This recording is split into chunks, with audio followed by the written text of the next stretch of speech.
Get your ears wrapped around the Golden State Media Concepts Basketball Podcast. All the scoop you need to know from college basketball to the NBA and even March Madness. News of your rising stars. Topics on and off the hardwood. This is the Golden State Media Concepts Basketball Podcast.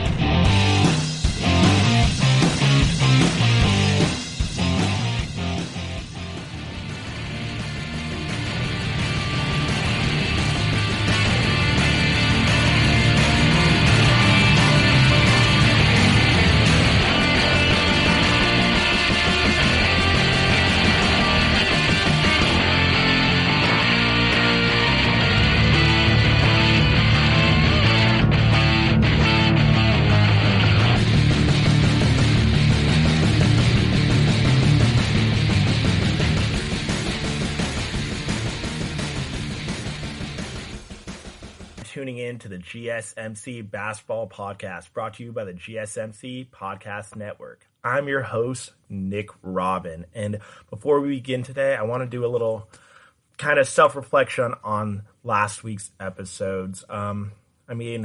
This is all new to me, this whole podcast world, especially doing a solo podcast, because I never thought in a million years I'd be talking to myself for an hour on God knows what. And honestly, I have no idea what I'm doing here. All I know is I'm a great talker at times. I know how to get people interested on certain topics, but again, this is all new to me. And like Drake said, I'm only 27 and I'm only getting better. And that's what I think is going to happen moving forward. So I just wanted to let the audience know to bear with me here. There's going to be a couple bumps along the road. There's going to be a learning process, a learning curve to all of this. And I just want to say, fuck last week's show. That was dog shit. And this week still might be dog shit, but it's going to be better than last week's dog shit. So I think the problem last week was the show just wasn't authentic enough. You could tell that I was kind of reading off a script. I like to the way that I've been doing the show the last couple weeks is I put together about a 2 to 3 page outline, not word for word or anything, but just like little notes here and there to help me with the conversation, not to lose track of kind of what's going on. So I'm not ever or just so I'm not losing track of what I'm discussing and I'm not boring you, the audience. But again, we're going to take this all in stride and we're all in this together. And I feel like my issue is I just need to be better at thinking out loud, which is funny because I feel like that's one of the best things I do is think out loud. I feel like half the time I'm talking to someone, it's more I'm doing it for my own self because I like to just hear myself speak. I feel like a lot of people might feel that way where they like the sound of their voice. And there's nothing wrong with that. Might make you sound a little narcissistic, which I think everyone's has a little bit of a narcissist in them.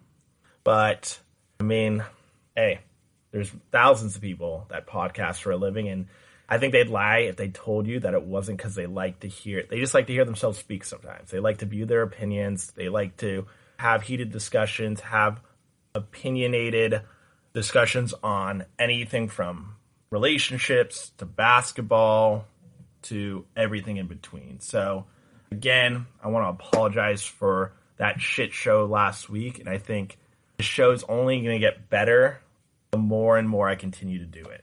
So starting with that, I want to now add a new key segment to the show. So the last couple weeks, we've had a top 10 at the end of each segment. Both times it has been basketball related. But yes, I love basketball, but basketball isn't what defines me. I'm very pop culture oriented. I love movies. I love television. Of course, I love sports. I'm passionate about music as well. But so what I'm trying to say is we're switching that segment. Instead of it being called Top 10, it's going to be called Nick's Picks. And it's not just going to be about basketball. It's going to be about movies, television, pop culture, anything, just to add a little bit of edge to the show. So if you don't want to hear something non-basketball related at the end of each episode, then I advise turning it off. But today I recommend you don't, because I am going to be breaking down the top 10 best non-superhero movie franchises since 1993. So the year I was born, because I don't think it's right for me to speak on movies that were before my time, that maybe I haven't seen the whole trilogy. But again, we'll get into that later. So today I will be discussing Orlando 2020 updates, what today's dream team would look like, and who you want and don't want to go clubbing with in the NBA. Of course, stick around for the end of the show for the first chance at hearing Nick's picks of the best movie franchises since 1993. So Orlando 2020 is almost upon us. Players will be reporting by July 1st. And right now we're going to look at some of the players that have decided to opt out of Orlando. So the deadline to opt out is Wednesday, so tomorrow, June 24th. And so far, we've only received word from a couple players. No mega superstars yet, or superstars that have decided not to come to Orlando. But again, there's another 24 hours until it is final. So let us begin with the first player that we heard was opting out, which is Davis Bertans from the Washington Wizards. His reasoning is different from the player we'll be discussing next. So Bertans has suffered 2 ACL tears before coming to the NBA. So he's looking out for his best interests moving forward. So I can't blame him for that. I mean, I don't know what that says to maybe the fan base in Washington, that, like, hey, they're 5.5 games back of Orlando, 6 games back of Brooklyn. They do have a shot at a play-in game, and Bertans has had a relatively strong year, averaging 3.7 threes a game, tied for 4th in the NBA, along with shooting 42.4% from behind the arc, tied for 7th in three-point percentage. So he's had a great year, averaging around 15, 16 a game. So he's definitely a player the Wizards didn't want to lose going into Orlando. And he's actually supposed to be one of the top unrestricted free agents in the 2020 class. So I can see he's protecting himself for next year. But if you have the chance to play and you're entirely healthy, I don't care what you've done in the past, what injuries you've had in the past, you're really going to protect. You're really not going to play for what could be only 8 more games just so you can cash in next season. I mean, reports say that Washington wants to re-sign him, but, like, do you really want a guy on your team who's not willing to put it all out on the line? I mean, you guys are the Wizards are the only team in the Eastern Conference that got an invite to come to Orlando. And you're not going to have one of your best players come out and play. And reports say that he's going to be practicing with the team prior to the restart of the season. If he's able to practice, why is he not playing? I know that your body is your tool that allows you to make millions and millions of dollars, but I don't know. There's something that rubs me the wrong way about that. And I know, hey, it's his body. It's his decision on what he wants to do. But in my opinion, it's kind of weak that he's willing to sit out just so he can cash in this summer. I mean, he's played unbelievable this year. Definitely his breakout year, and he was in the conversation for one of the most improved players in the NBA. So I can see why he's backing out now, because I feel like his stock is already so high, in his opinion, that anything else could damage it moving forward. So we'll see how it turns out this summer. It is a weak free agent class, so I could see him getting, I wouldn't say a max contract, but something in the 60 to 70 to $80 million range. And the next player, Trevor Ariza, who's currently on the Blazers. They find themselves 3.5 games back of Memphis, tied with New Orleans and Sacramento. And Trevor Ariza was traded halfway through the season from Phoenix to the Blazers, where he's averaged 11 points per game, almost 5 rebounds, a steal, shooting 49% from the field and 40% from 3. So definitely a major contributor to this Blazers team. But his reasoning for opting out of Orlando, I think, might be one of the most feel-good stories of the restart. So he has been granted a 1-month visitation window to see his 12-year-old son. So, I mean, as someone who's lost their dad, I think that's very noble of him. I mean, Trevor Ariza is set to lose between 1 and 1.8 million, depending if the team makes the playoffs. If I was his 12-year-old son, I'd be like, Jesus Christ, motherfucker. My dad was willing to give up $1 million to hang out with me for 30 days. I must have the best fucking dad in the world. So I think that's a little different scenario than what we're seeing with Bertans, who's completely healthy, able to play, but he's waiting to cash in next year and losing about $1 million as well. But the fact that Trevor Ariza is willing to put his career on hold to hang out with his son speaks volumes of his character. And I think his son, maybe right now, he won't appreciate it. I mean, he's 12 years old. He's well aware of what's going on in the world. His son should really cherish what his dad's doing for him, because I don't know how many NBA players would choose to lose a paycheck in order to see their child for just a month. I mean, I think we really just need to tip our cap to Trevor Ariza, and that man needs to get a plaque, Father of the Year. And his son, hey, enjoy your time with your father. You don't know how long. Not sure what the particulars are with the trial between him and the mother, and moving over to that side. So I don't know who the mother is, but Jesus Christ, you were going to put your husband in this position where he has to choose between his career and his son and lose out on almost $2 million.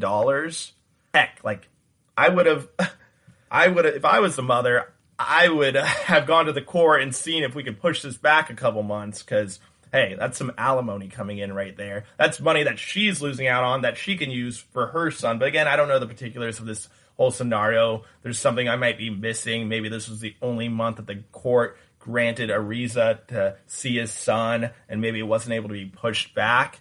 But, oh, God, woman, you can't live with them, but you can't live without them. So, yeah, this is quite a drastic juxtaposition between Bertan's situation and Ariza's situation. For the Blazers, though, they do have the ability. They do have Zach Collins and Jusuf Nurkic coming back. They will be cleared to play, so that adds 2 7-footers to their lineup.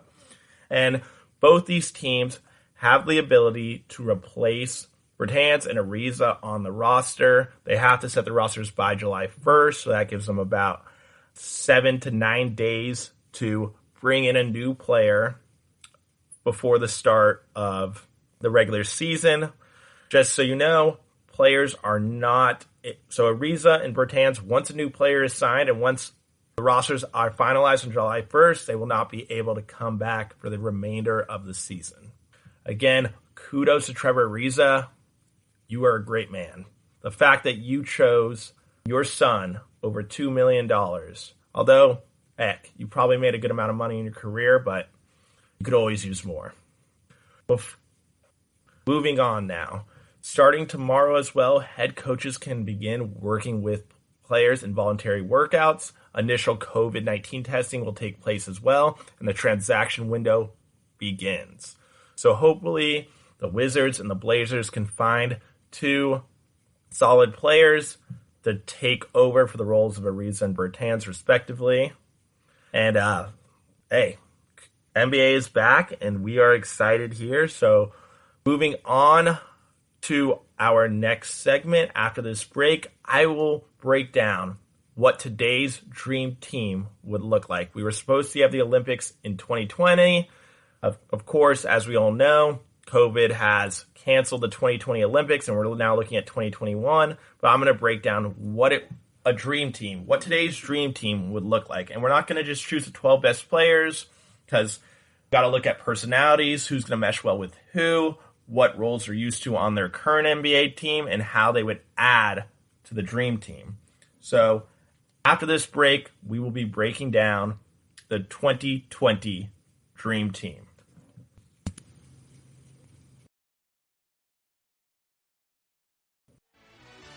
Are you looking for the very best NFL and college football podcast? Then check out the GSMC Football Podcast. Get the latest football news both on and off the field. From the NFL Draft to trades to the rumor mill to the NFL Combines. They got you covered. That's GSMCpodcast.com/football-podcast. Get updates on college rivalries, game day insights, and much, much more. It's football talk the way you want it. This show eats, sleeps, and breathes football. Don't forget to like them on Facebook and follow them on Twitter. Visit GSMCpodcast.com for more info.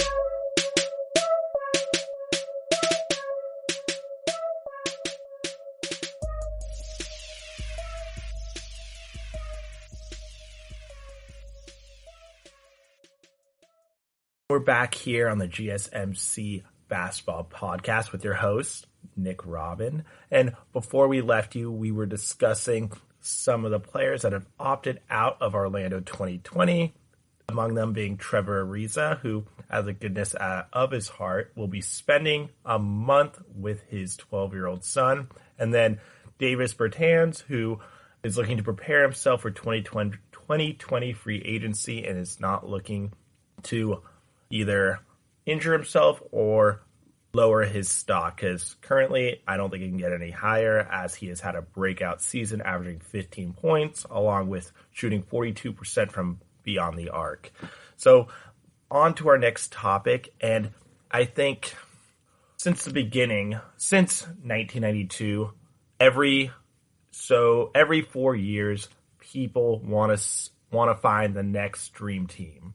And just for those who don't know, the Dream Team was formed in 1992, the first year that NBA players were allowed to play in the Olympics. It featured some of the greatest players of all time, including Michael Jordan, Scottie Pippen, an older Magic Johnson and Larry Bird, Patrick Ewing, Karl Malone, John Stockton, Chris Mullin, Christian Laettner, among many others. So I think this year, 2020, we were supposed to have the Olympics in Tokyo. As we all know, that has been postponed, unfortunately, due to COVID.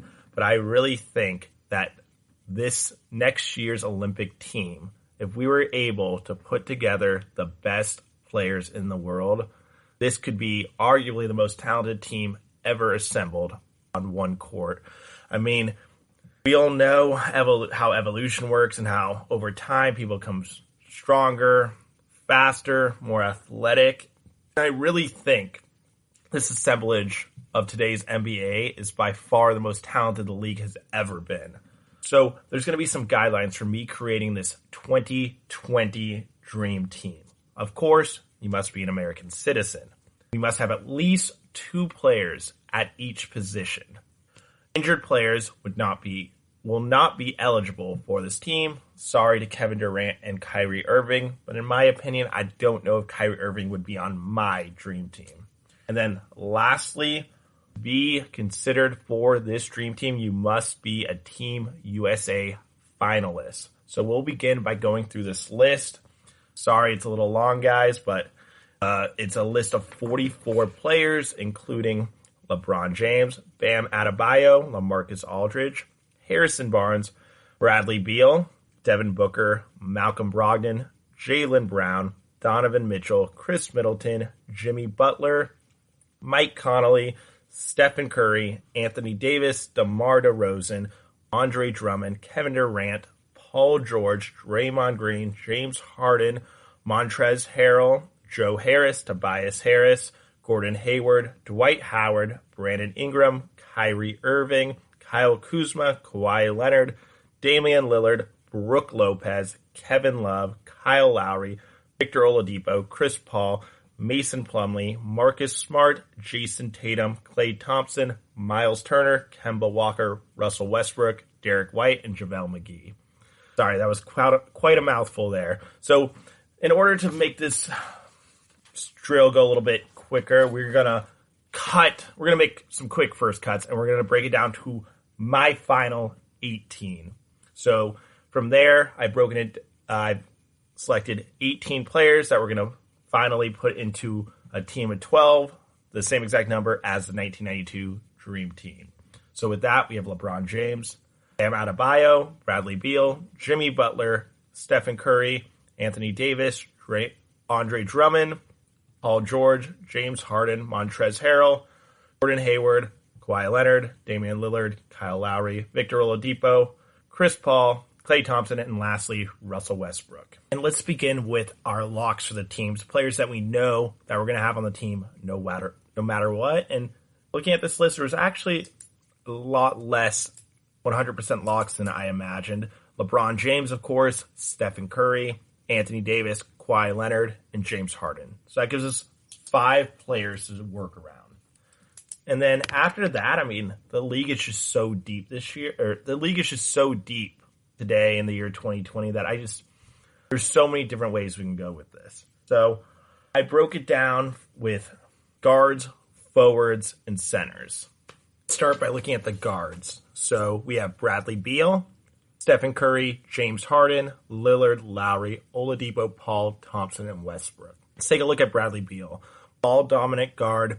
I feel like he's someone who needs the ball in his hands to be effective, and that really, on this team, that's not really something that we need. We already have so many prolific scorers in James Harden and Steph Curry, LeBron James, Kawhi Leonard, that we really don't need another ball-dominant guard on our team. So I'm going to axe Bradley Beal. Lillard, one of the more clutch players in the league, can also be a great facilitator as well. Has led his team to the Western Conference Finals basically almost by himself. Doesn't have that extra help that other teams in the league have. I feel like he's someone that would take a back seat or at least not have to have the ball in his hands at all time to be effective. I think he wants to win. And he's shown that he can be a winner at the NBA level. So I'm going to take Damian Lillard. Next player, Kyle Lowry.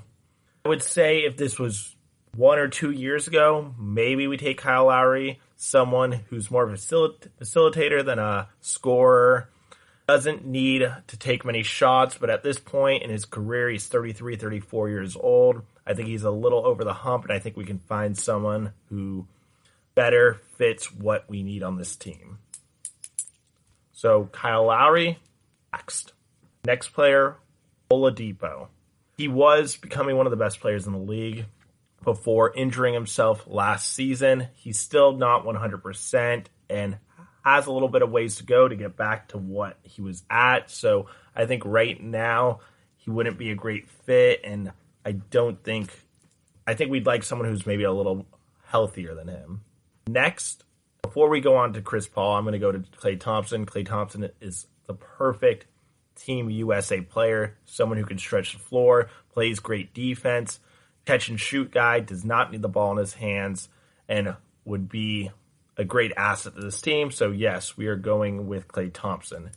The next pick, I think the next decision was my hardest one, and that was choosing between Chris Paul and Russell Westbrook. Chris Paul has been one of the best players in the league since 2005. Russell Westbrook is one of the most dynamic players in NBA history, a walking triple-double, as he's averaged a triple-double the last 3 years in a row, not including this season. But we know the effects he's had on his teammates. If we look at how OKC has played this year, Dennis Schroeder and Shai Gilgeous-Alexander, Dennis Schroeder, we'll just look at Dennis Schroeder. Last year, he struggled mightily, but with the exit of Russell Westbrook, he's really been able to find himself again and has had a tremendous season, along with Steven Adams getting back to his normal numbers without Russell Westbrook in the lineup. So I think that alone shows how he can sometimes be as great as Russell Westbrook is, and honestly could be one of the top 5 most athletic players in NBA history. I think he does more damage than good when it comes to putting together a team that we don't want many egos on, that we just want people to know their roles, be okay with their roles, because these are the best players in the world here. Not everyone is going to have the ball in their hands, and I think Russell Westbrook is one of the last players I would like having the ball in his hands in comparison to Curry or LeBron James. So I think I have to take Chris Paul over Westbrook for that final guard spot on my dream team. So looking at it now, we finalized our 5 guards: Steph Curry, James Harden, Damian Lillard, Chris Paul, and Klay Thompson. Those 5 guards and add our other 3 locks from earlier: LeBron James, Leonard, and Davis. That gives us 8 players with 4 spots left. So let's look at the 6 players that we have: Jimmy Butler, Paul George, Gordon Hayward, Bam Adebayo, Montrezl Harrell, and Andre Drummond. So from this team, I like to go positionless as possible to be able to put out as many different lineups as possible.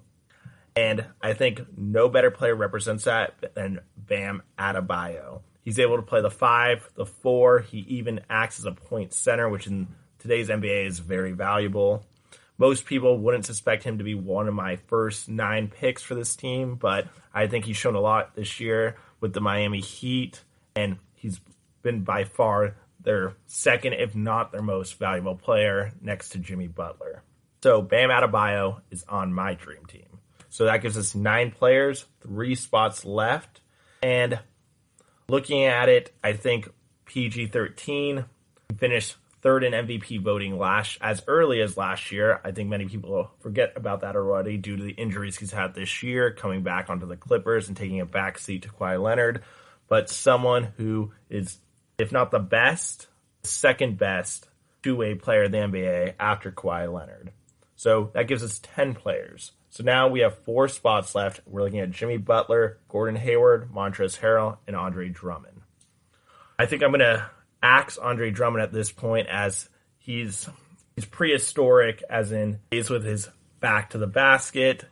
Doesn't really go well in today's NBA. I mean, ideally, you want 5 guys on the floor that can shoot the 3 at all times. And I feel like we have enough rebounding with Davis, with Leonard, with Paul George, LeBron, along with good rebounding guards such as Klay Thompson and Stephen Curry and James Harden to be okay on the defensive rebound side. So I think we can get rid of Andre Drummond. That leads us now to Harrell, Butler, and Hayward for the last 3 spots. And don't want to get too racy here, but I think we need that white boy awesome. So I'm going to go with Gordon Hayward. The guy shot 49% from the field this year, 40% from 3, and is used to being the 3rd and sometimes even the 4th option on a great team in the Boston Celtics, where they have Kemba Walker, Jaylen Brown, and Jason Tatum. And I think he's done a tremendous job taking a back seat. Someone who goes about his business the right way, never complaining about minutes or shot attempts. So I think Gordon Hayward would be a great player to have on this team. And then lastly, I don't think we can go wrong with Jimmy Butler or Montrezl Harrell for our 12th and final spot on the team. Jimmy Butler has shown that he can be the best player for a team at near the top of the conference with the Miami Heat. And he's had a tremendous year, averaging 26 and 6.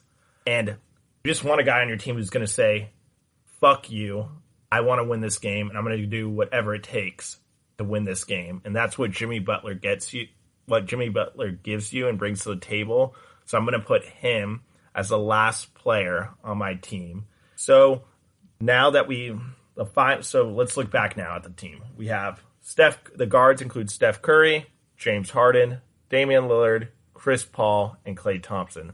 At the forward positions, we have LeBron James, Jimmy Butler, Paul George, Gordon Hayward, Kawhi Leonard, and Anthony Davis.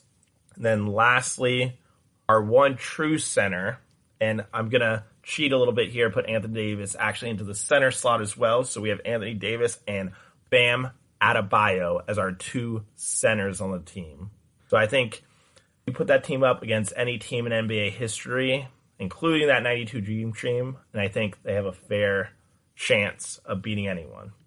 If anyone has any differing opinions, please feel free to send in an email, throw in a comment on the chain below. But I look forward to hearing your guys' opinions. Moving on now, and after this commercial break, we will be looking at who you want and don't want to go clubbing with NBA edition. So stay tuned. More to come after this commercial break.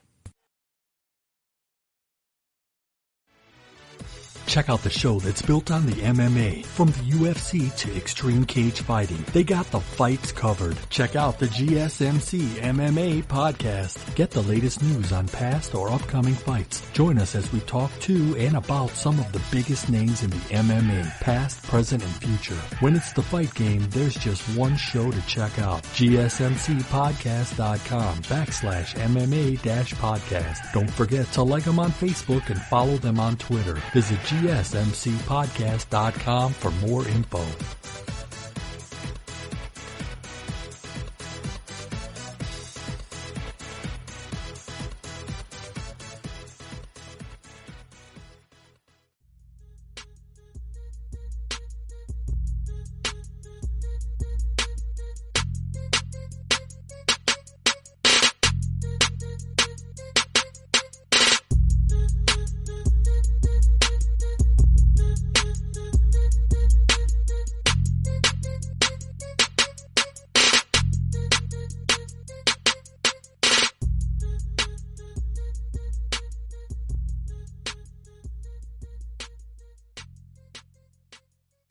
Now on the GSMC Basketball Podcast with your host, me, Nick Robin. And right now we're going to get a little bit edgier today, and we're going to go into a topic that kind of blends my interests of basketball and going out / partying / having a good time like all humans should do, I think at least once, maybe even twice a week, hopefully on the weekends when you're not working. So let's get into that, and I'm going to look at the players that you want to go, the players that I would think would be a good time in the club. And the way that I'm looking at this is there's a couple stereotypes or type of people that you need when you're going out. You need that fun energy guy. You need that one guy who's just a big body that's just no one's going to want to fuck with you because they'll have your back. You want someone maybe a little less attractive than you, so you're not the ugliest guy in the group. And then you want that guy who has all the connections, all the networking, knows all the right people in the right places, is able to hook it up for you. And then you want that one mature guy, maybe married, the conversations to the group, the dad, the father figure that's going to calm things down when things are getting a little bit out of hand, a little too wild. And then we're going to take a look at the guys you don't want to go clubbing with, that you don't want out with you when you're trying to just get hyphy with the boys. So let's start with my clubbing starting five. And the number one guy who comes to my mind, he looks like he's a good time. You can tell by his antics on the court, is Pat Beverly. He might get a little annoying every once in a while. He might rub you the wrong way. He might be talking to you while you're trying to chat up some girl or something, and he might get in the way at times, but I think he brings more positive than negatives to the table. And so there we have it. We have your fun. You got your energy guy. He's gonna bring the energy. He's gonna make some jokes. He's gonna make some people laugh, and that's something that you always need in your group when you're out at the club. And then next, we need your bodyguard, the protector of the group, the guy that when shit's about to go down, he stands up and everyone sits down right after, because he stands up and everyone's like, I'm not fucking with that dude. So none other than Joel Embiid. Seems like a fun guy from his Twitter account. Seems like he likes to have a good time. We see him tweeting at celebrities all the time. We saw him tweet at Rihanna. Believe he has a girlfriend now, so he's not going to take away from you trying to have a good time because he's already settled down back home, but he's going to be the protector, the provider to the group, and he's going to set anyone straight that tries to get in your face. And then next, I took a look around the NBA and I tried to find a white guy that, in my opinion, I might be a little bit better looking than. He might be a little bit taller. He might be 6'6", 6'7". He might bring that to the table, and I'm sitting over here 5'9", 5'10" on a good day, just so you know. And I'm looking at Kevin Huerter, redhead, probably a goofy guy, probably does a little bit of goofy dancing at the club, probably still a good time, but he's not gonna be too much competition when it comes to the ladies. But again, the guy's 6'6", 6'7", and as we can tell, I think women just have something for tall dudes over short dudes. It's just survival of the fittest is what we'll call it. So right now we got Pat Bev, Joel Embiid, and Kevin Huerter. Pretty solid squad, if you ask me. So then I'm in a dilemma here. I'm looking for someone who's got those connections to the promoters, knows what the hot spots are on the Thursday nights, on the Friday nights, on the Saturday nights. Maybe he's brings some lovely ladies with him as well. So I got two guys on my mind. Blake Griffin, formerly of the LA Clippers, and then Kyle Kuzma, current member of the LA Lakers. So you have Blake Griffin, who a couple of my friends have seen out in LA, always surrounded by the most beautiful women in the world. And honestly, from what I've seen, Blake Griffin's a pretty funny guy. He's comical. He can make a good joke. Heard he's done stand-up a couple times. So you got Blake Griffin, and then you got Kyle Kuzma, the young buck, just fresh into the league, 3 years into the league. A little bit closer in age with me, so I think we might have a little bit more in common. But then again, Blake Griffin, the vet, 29, 30 years old, knows the hot spots, has been out there before, but currently in Detroit. So he might be out of the scene a little bit now. So this is where it gets tough. Kyle Kuzma he has the Justin Bieber blonde hair look going right now. He's in with it. Went to University of Utah, though, so not much of a party school. Blake Griffin, on the other hand, went to Oklahoma, huge party school, so you got to look at it from that perspective as well. Fuck it. Let's go with Blake Griffin. I feel like he's a little bit older, he's a little bit more mature. Kyle Kuzma might still be in his fuckboy phase for all we know. So let's go with Blake Griffin. So we got a pretty good squad here now. We got Pat Bev, we got Joel Embiid, Kevin Huerter, Blake Griffin, and lastly, we need that father figure, that guy who's already married. He's just coming out kind of to babysit the players, make sure no one gets too drunk the night before a game. And I'm going with, from what I've heard, one of the nicest players in the NBA, and that is Jamal Crawford. I looked it up. He's already married. He has the wedding ring on. Probably a great conversationist. And that's one thing you always need. Even at a club where you can't hear much, the music might be too loud. It might just be hard to hear, but I feel like he'll give you I feel like it's like going to the club with your dad. He'll buy some drinks. He'll be generous. He'll tell a couple good stories. And he'll go home at a decent hour. So that's my clubbing starting five. Pat Bev, the energy guy, brings the energy with him. Joel Embiid, the bodyguard, the protector. Nobody's fucking with you. Kevin Huerter, not so attractive white guy, probably goofy, gets on the floor, does a little like old school Will Ferrell, Frank the Tank dance moves probably. And then we have Blake Griffin, your suave LA vet who's got the hookups to all the nightclubs. And then you got Jamal Crawford, the dad of the group, and someone that just seems like he'd be a good guy to have a conversation with. Makes people feel comfortable. And then we got your club no-goes. And there's three guys that come to mind. You got Kyrie Irving. He's the type of guy I see, you're trying to take shots with the boys, and you order a round of shots, you're about to take it, and he's just feeding you this nonsense conspiracy theory, and you're like, oh man, shut the fuck up. I'm trying to get my club in on here. You're trying to talk to me about how the world's flat. Like, what are you doing? So that's what I see from him. I feel like he'd be the type of guy that would just be a little too talkative when you're just trying to have a good time. You're not trying to talk about anything too serious right now because, again, you're in the club. You're just trying to have a good time with your boys, chillax. You're not trying to talk about the any big conspiracy theories or any underground whatever. So Kyrie Irving, no-go, off my clubbing list. And then the next guy, Dwight Howard. And I heard some reports that before he came to the Lakers in 2013, he had never had a sip of alcohol. Not saying that you have to drink when you come to the club, but just from what we know about Dwight's personality so far, and the fact that he's never drinking or doesn't drink that much, he just doesn't seem like someone who'd be a fun time to hang around off the court. So Dwight Howard, axed. And then lastly, and this isn't a detriment to his actual personality, I'm going off more what he's like on the court, but Chris Paul, the way he acts on the court, the way he's barking at teammates, trying to move everyone around, I feel like he's the type of guy who it's his way or the highway. He's the one who's going to be like, we're going to go to bungalow at 2 p.m. Then from the bungalow, we're going straight to the waterfront. From the waterfront, we're going out to the Lincoln. We're going here, we're going there.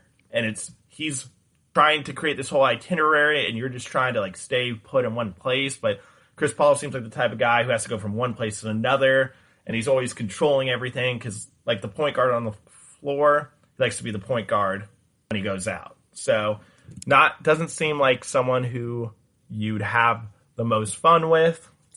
I think he'd bring a lot of stress to the table, and he might not be so great at taking suggestions or even taking a back seat at times. So you got your club no-goes. You got Kyrie Irving, Dwight Howard, and Chris Paul. Not guys you want to go clubbing with. But then again, going back to our clubbing five, Pat Bev, Joel Embiid, Kevin Huerter, Blake Griffin, maybe Kyle Kuzma, depends what mood you're in, and then Jamal Crawford. Continuing on to this subject of what players you want to be clubbing with from the NBA, I just thought it might be a good idea if we took this basketball podcast, especially during this vacant time in NBA news, and made it just a little bit edgier, a little bit more fun for a younger audience, an audience maybe around like in the 18 to 30 range. Like, it's great to hear about all this basketball news, but sometimes you want to know what these people are like just as normal human beings, and like no better example than just going out to the club on a Friday night or a Saturday night with your boys, getting a couple bottles, having a good time, and really just taking in the fruits of life. And I just feel like no one wants to sit here and hear me just discuss the Lakers won 110 to 105 last night against the Phoenix Suns. LeBron has always had 38 and 8. It's like, yeah, we can read that on the box score. I think it's better to just get differing opinions on just fun subjects outside of just the normal X's and O's and the normal day-to-day that happens in the NBA. So I thought it might be a good idea to do a segment like this. And hey, love to hear the feedback on it. And moving on to Nick's picks. After this commercial break, I will be breaking down the top 10 best non-superhero movie franchises since 1993. Yes, that was the year I was born. So take in these commercials, and we will be back with you in just a jiffy. Check out the show built around the women of MMA. From the UFC to the extreme cage fighting, we got the fights covered. Listen. It's the Golden State Media Concepts Women's MMA Podcast. The latest news of upcoming fights, discussions of previous matches. Join us as we talk to and about the biggest names in women's mixed martial arts, past, present, and future. When it's the women's fight game, you know where to listen to. The Golden State Media Concepts Women's MMA Podcast.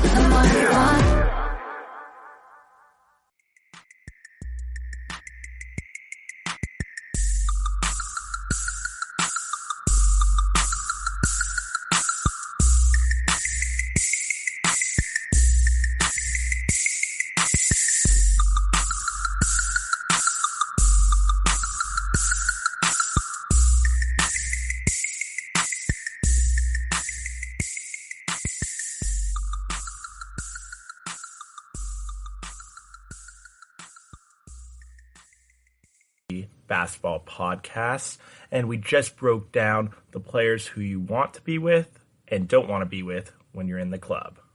And now we're moving on to my new favorite segment, Nick's Picks. And today I'm going to break down the top 10 best movie franchises since 1993. Sorry, non-superhero movie franchises since 1993. So that eliminates the great Batman series, the Christian Bale one, of course, the MCU, the Marvel Cinematic Universe, anything DC related, along with anything that has to do with someone flying around in a cape, basically.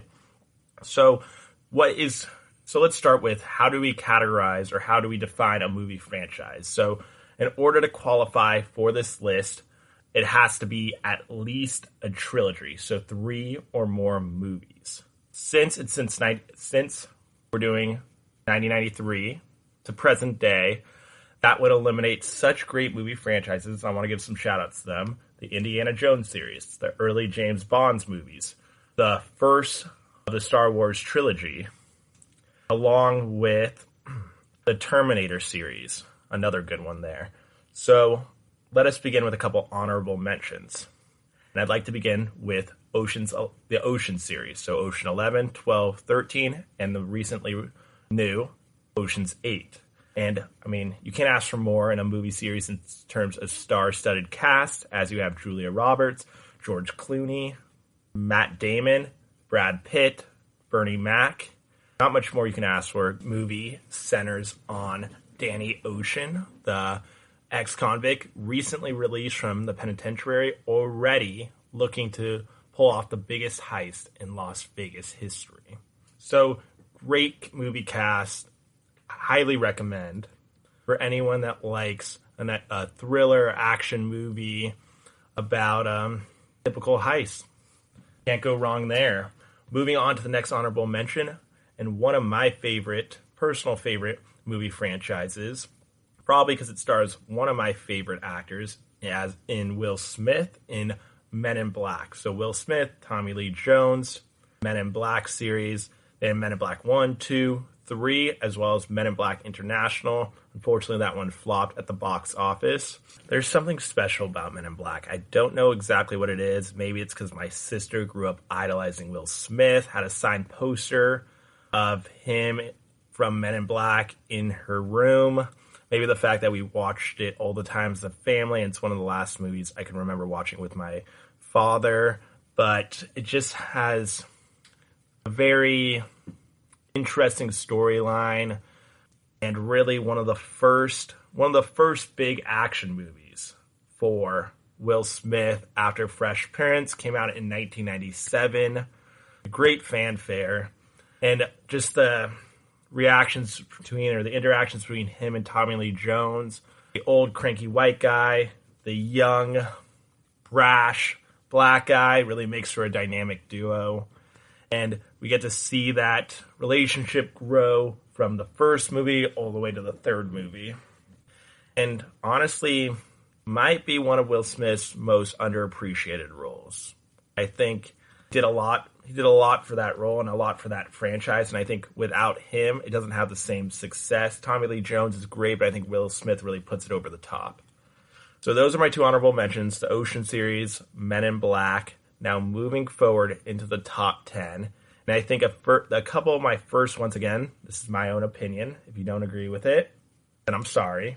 But let's begin with number 10, the Rush Hour. So we had Rush Hour 1, 2, and 3, and honestly, I can't get enough. I don't know why I can't get enough of Jackie Chan. Maybe it's because he started in that animated series with the talismans and all the magic stuff growing up, but Jackie Chan was just bigger than life growing up. He is not only a great stuntman, but honestly provides some great comic relief, especially him and Chris Tucker. And I don't know, this is a type of movie franchise I don't know if it could be made today, because there's just so many racy jokes there's a lot of black jokes, a lot of Asian jokes in the first two films. So I mean, might be not PC appropriate, but that's the great things about movies, is they don't need to be PC appropriate. I mean, people say that movies like Superbad and some of the early Judd Apatow films would no longer be able to be made, but like at the end of the day, I think people need to realize these are only movies. They don't mean, yes, they might offend people at times, and I can't really speak on my behalf since I am white, so I might not get offended from these Asian jokes or these black jokes, but I think it's all really in good fun, and I think a lot of people do appreciate the humor, and it's just good witty stuff. And moving on to number 9, if we're talking about not PC, you can't go any further than not PC than Austin Powers. It came onto the scene, Austin Powers, Man of Mystery, in 97 and 99.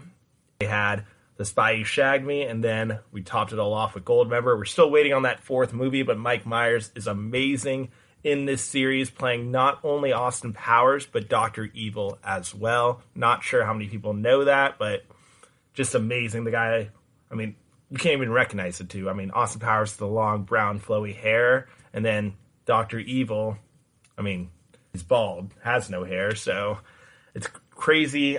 Growing up, it's like, how do people do these things? Like, how do they do all these action scenes and all these crazy explosions? Like, it amazes me how it can still be, how it's done. Like, I'm still mind blown by some of the things that you see in movies today. It's like, how do they do that? Like, how do you see 20 cars just crashing, exploding everywhere? Like, who's paying for that? The studios, of course, but you get what I'm saying. Moving on to number 8, Pirates of the Caribbean. Whenever I ask girls, they say nothing is sexier than Johnny Depp as a pirate. Not sure if I agree on that. He looks a little run down and ragged and kind of gross. Doesn't look like he'd smell good. Been out at sea all day, but who am I to judge? So yeah, Pirates of the Caribbean series. We have the first one, second one, third one. Came out with a spinoff. That wasn't as great as the originals, but we have a young Keira Knightley, Orlando Bloom, and, of course, Johnny Depp as the main star of the film, and Jack Sparrow. Moving forward to number 7, and this one's a little tough to quantify since the originals were just so good that I don't think we can... It's hard to put the newer Star Wars movies in the same realm as the originals, because I just think there's no comparison. In the 70s, when that first one came out, people were amazed by the special effects. People had never seen anything like it. I remember my dad telling me that it was just... People were astounded by the effects in the first Star Wars. And I just think after you do it for so long, it just doesn't have that same effect that it used to have. So I'd still say these newer Star Wars movies are great, but I'm going to have to put it at number 7 on my top movie franchises. Moving back down to number 6, the Bourne series. And I don't even know how many there are at this point. I think there's like 5 or 6. Most of them, all of them starring Matt Damon, except for the one that starred Bourne Legacy that randomly starred Edward Norton and Jeremy Renner. But great series. If you love action, highly recommend. Moving forward to number 5. And this one I might get a little backlash for, but I think Trek is one of the best, not just movie franchises, but animated movies of all time. It's amazing.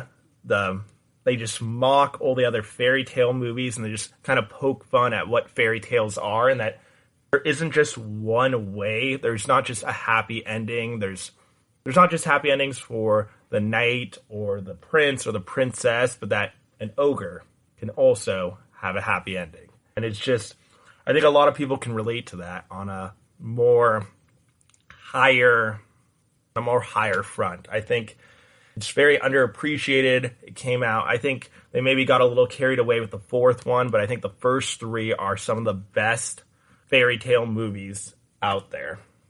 Moving forward, number 4. And this movie franchise, The Fast and the Furious, I think has the craziest character development of any movie. In the first movie, they're LA street racers, and then in movie 6, they're working for the government. They're underground secret agents. Like, wow, like, where did that happen? And I think the only thing they can do at this point is go into space. But I think even that is too ridiculous for this franchise. Starring Vin Diesel and the late Paul Walker. Damn, that's the seventh one. I think it's the seventh one. That's a tough one with the ending and them playing the song at the end. Really, a real tearjerker. But yes, Fast and the Furious, crazy character development. Not sure whose idea was to turn them from these street race gangsters into CIA, FBI agents, but somehow people are still going and seeing them to this day, and I think they're coming out the 10th one sometime next summer.